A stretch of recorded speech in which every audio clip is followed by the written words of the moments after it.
दोस्तों नमस्कार। आप कैसे हैं? उम्मीद करते हैं अच्छे होंगे, जहाँ होंगे स्वस्थ होंगे। दोस्तों, प्रेसिडेंट एपिसोड को आगे बढ़ाते हुए आज हम लोग बात करेंगे देश के 11वें राष्ट्रपति डॉक्टर एपीजे अब्दुल कलाम के बारे में। इन्हें हम लोग मिसाइल मैन के भी नाम से जानते हैं। दोस्तों, इससे पहले एक छोटी सी रिक्वेस्ट है, आप इस चैनल को लाइक करें, शेयर करें और सब्सक्राइब करें। आज हम लोग विस्तार में चर्चा करेंगे एक गरीब घर का बच्चा कैसे देश के सर्वोच्च पद पर पहुंच गया। आइए जानते हैं विस्तार से। मेरा डॉक्टर साहब कहने का मतलब डॉक्टर एपीजे अब्दुल कलाम साहब, ठीक है। यह एक वैज्ञानिक और इंजीनियर के तौर पर उन्होंने रक्षा अनुसंधान और विकास संगठन डीआरडीओ और भारतीय अंतरिक्ष अनुसंधान संगठन इसरो के कई महत्वपूर्ण परियोजनाओं पर कार्य भी किया है। किसने? डॉक्टर साहब ने। हमारे डॉक्टर एपीजे अब्दुल कलाम एक विख्यात भारतीय वैज्ञानिक और भारत के 11वें राष्ट्रपति थे। किस नंबर के राष्ट्रपति थे? 11वें। उन्होंने देश की कुछ सबसे महत्वपूर्ण संगठनों जैसे आपका डीआरडीओ, इसरो इसमें कार्य भी किया। उन्होंने वर्ष 1998 के पोखरण द्वितीय परमाणु परीक्षण में भी महत्वपूर्ण भूमिका निभाई थी। आपने देखा था कि 1998 में आपके यहाँ परमाणु परीक्षण किया गया। पहले आपका 1974 के करीब किया गया था, उसके बाद आपका 1998 में किया गया। इसकी सफलता का कारण आपके डॉक्टर साहब को भी जाता है। डॉक्टर कलाम भारत के अंतरिक्ष कार्यक्रम और मिसाइल विकास कार्यक्रम के साथ जुड़े थे। इसी कारण इन्हें आप लोग मिसाइल मैन के नाम से भी जानते हैं। किन्हें? डॉक्टर साहब को। सन 2002 में कलाम साहब भारत के राष्ट्रपति बनते हैं 11वें, और 5 वर्ष की अवधि की सेवा के बाद वह शिक्षण, लेखन और सार्वजनिक सेवा में लौट आए। उन्होंने भारत के सर्वोच्च नागरिक सम्मान जैसे भारत रत्न की इन्हें सम्मानित किया गया। कई और प्रतिष्ठित पुरस्कारों से भी सम्मानित किया गया। आप सभी जानते हैं कि राष्ट्रपति की कितनी अवधि होती? कार्यकाल 5 वर्ष का। तो इन्होंने 5 वर्ष राष्ट्रपति के रूप में काम किया, उसके बाद समाज सेवा में बाकी अपने कार्यों में लौट गए। अगर इनके प्रारंभिक जीवन की अगर हम लोग बात करें तो इनका पूरा नाम क्या है? अवुल पाकिर जैनुल अबिदीन अब्दुल कलाम। इनका जन्म 15 अक्टूबर 1931 को होता है। कब? 15 अक्टूबर 1931 को होता है। कहां? तमिलनाडु के रामेश्वरम में एक मुसलमान परिवार में होता है।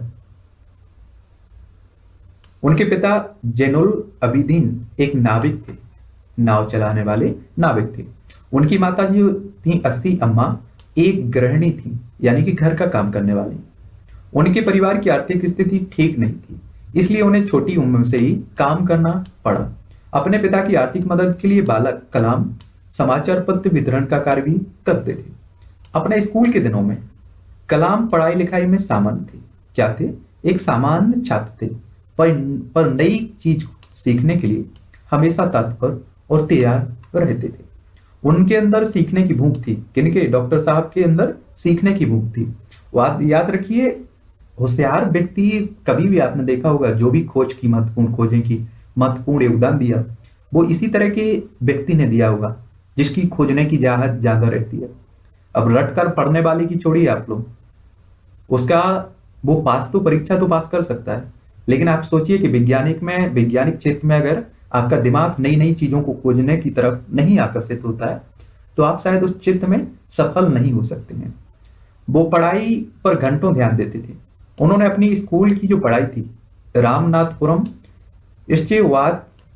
वार्ड्स मैट्रिकुलेशन स्कूल से पूरी की।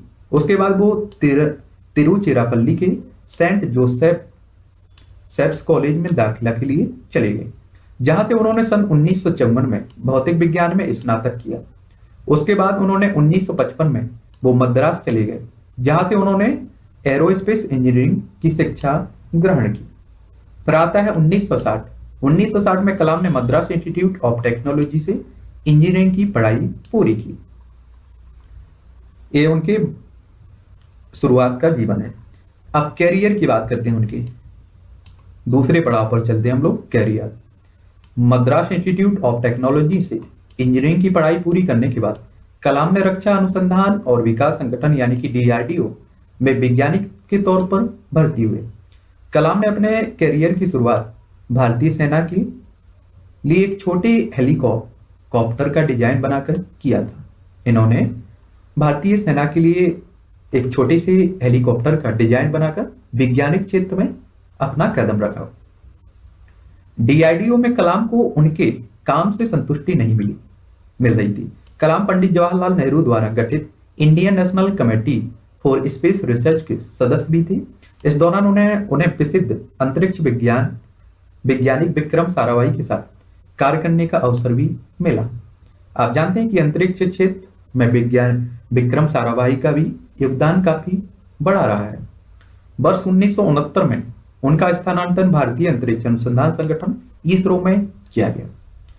यहाँ वो भारत के सैटेलाइट लॉन्च व्हीकल परियोजना के निदेशक के तौर पर नियुक्त किए गए।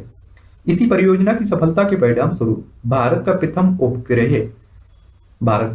उपग्रह रोहिणी पृथ्वी की कक्षा में वर्ष 1980 में स्थापित किया गया।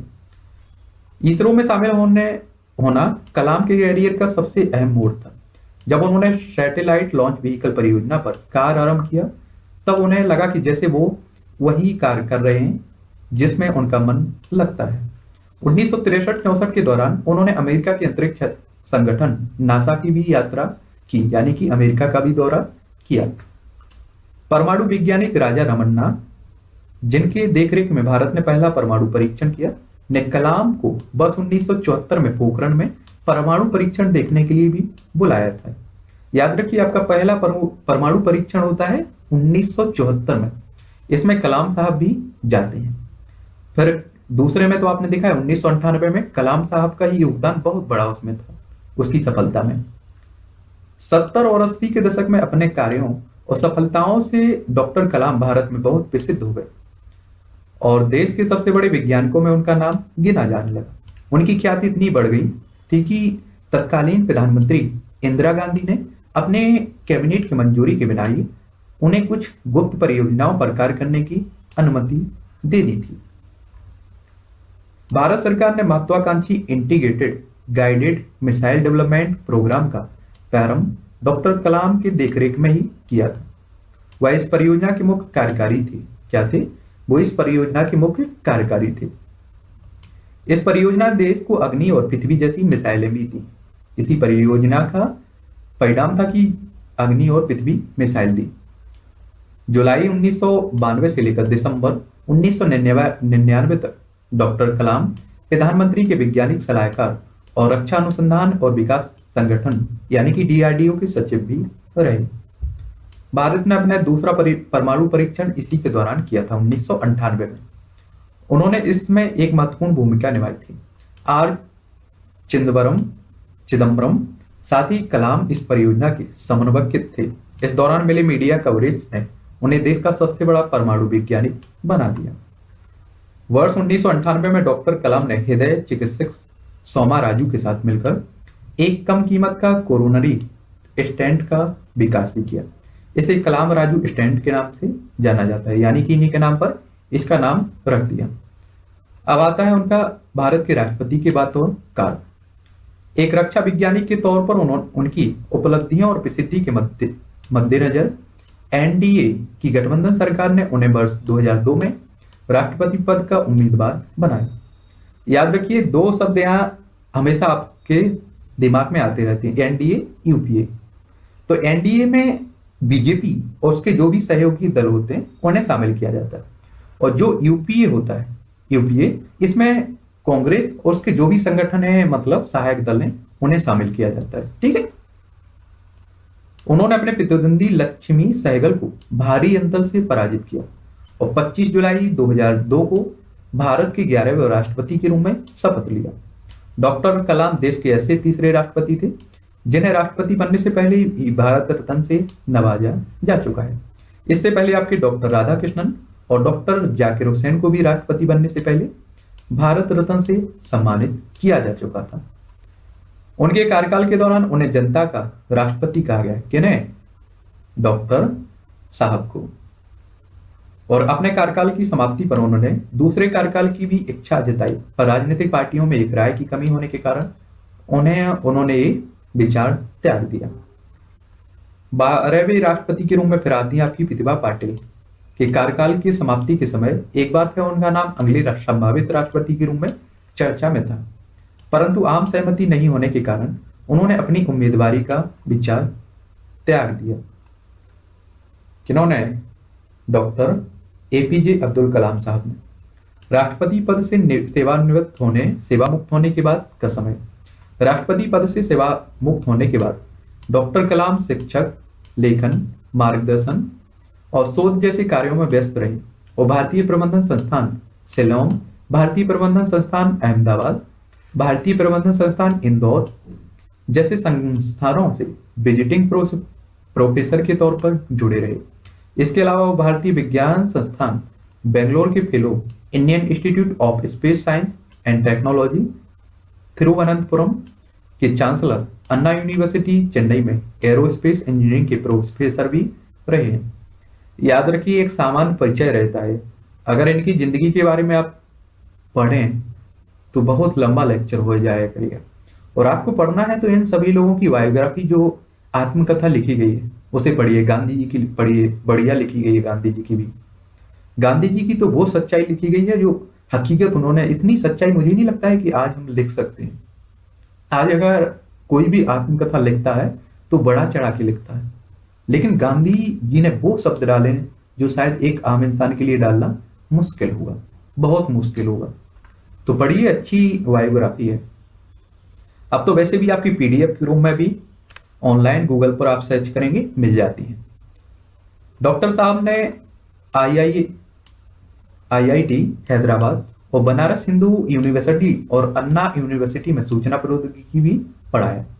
कलाम हमेशा से देश के युवाओं और उनके भविष्य को बेहतर बनाने के बारे में बात करती। इसी संबंध में उन्होंने देश के युवाओं के लिए ब्राइट कैन आई गिव पहल की शुरुआत भी की थी, जिसका उद्देश्य भ्रष्टाचार का सफाया करना था। देश के युवाओं में उनकी लोकप्रियता को देखते हुए उन्हें 2 बार यानी कि 2003 और 2004 में MTV youth icon of the year award के लिए मनोनीत भी किया गया।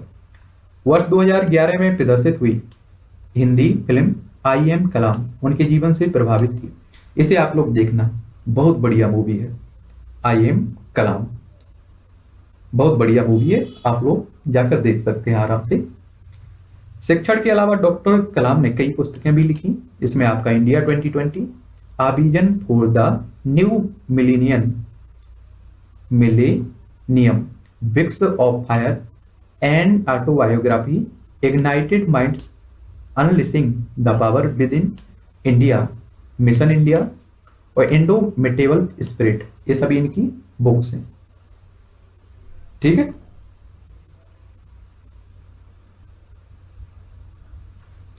पुरस्कारों और सम्मानों की बात करें अगर हम लोग कि डॉक्टर साहब कौन कौन से सम्मान मिले थे कलाम साहब को, देश और समाज के लिए किए गए उनके कार्यों के लिए डॉक्टर कलाम को अनेक पुरस्कारों से भी सम्मानित किया गया। लगभग 40 विश्वविद्यालयों ने उन्हें मानद डॉक्टरेट की उपाधि भी दी। भारत सरकार ने उन्हें पद्म विभूषण और भारत के सबसे बड़े नागरिक सम्मान यानी कि भारत रत्न से भी सम्मानित किया गया। 2014 में इन्हें डॉक्टर ऑफ साइंस एडिनबर्ग विश्वविद्यालय ब्रिटेन के द्वारा दी गई थी उपाधि। 2012 में डॉक्टर ऑफ लॉ मानद ये साइमन फ्रेजर विश्वविद्यालय के द्वारा दी गई थी। 2011 में IEEE मानद सदस्यता ये आपकी IEEE के द्वारा दी गई थी।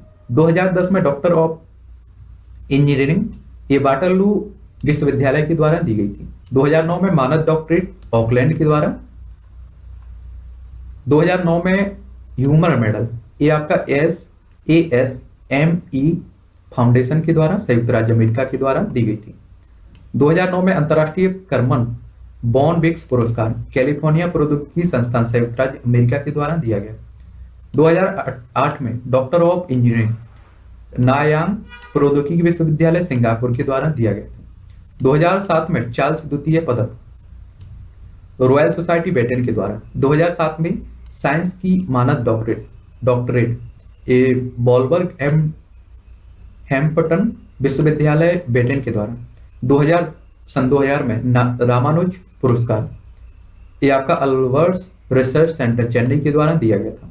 1998 में वीर सावरकर पुरस्कार भारत सरकार द्वारा। 1997 में राष्ट्रीय एकता के लिए इंदिरा गांधी पुरस्कार दिया गया। ये भारतीय राष्ट्रीय कांग्रेस के द्वारा। 1997 में भारत रत्न भारत सरकार के द्वारा। 1994 में विशिष्ट fellow institute of directors Bharat के द्वारा। 1990 में इन्हें पद्म विभूषण दिया गया भारत सरकार के द्वारा। 1981 में पद्म भूषण दिया गया भारत सरकार के द्वारा। और अब आता है इनकी अंतिम विदाई का समय, यानी कि मृत्यु हो जाती है इनकी 27 जुलाई 2015 को भारतीय प्रबंधन संस्थान शिलोंग में अध्यापन कार्य के दौरान उन्हें दिल का दौरा पड़ता है, जिसके बाद उनकी मृत्यु हो जाती है। वो करोड़ों लोगों के प्रिय और चहेते अब्दुल कलाम साहब परलोक सिधार जाते हैं। उनके कई आपने स्टेटस भी सुने होंगे, कई उन्होंने वक्तव्य दिए आपको मोटिवेट करने के हिसाब से। आप अपने कई में से एक है, आप अपने भविष्य नहीं बदल सकते आप अपना, लेकिन अपनी आदतों में बदल कर, और निश्चित रूप से आपकी आदतें आपका फ्यूचर बदल सकती हैं। और एक उन्होंने कहा था कि वो प्यार करने के लिए जरूर जिंदगी भी कम पड़ सकती है, पता नहीं लोग नफरत के लिए वक्त कैसे निकालते हैं।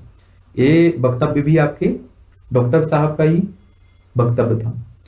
और एक बार उन्होंने कहा था कि इंतजार करने वालों को उतना ही मिलता है जितना कोशिश करने वाले छोड़ दिया करते हैं। ठीक है। और वो फिर आपने देखा होगा, ब्लैक कलर भावनात्मक रूप से बुरा होता है, लेकिन हर ब्लैक बोर्ड विद्यार्थियों की जिंदगी ब्राइट कर देती है।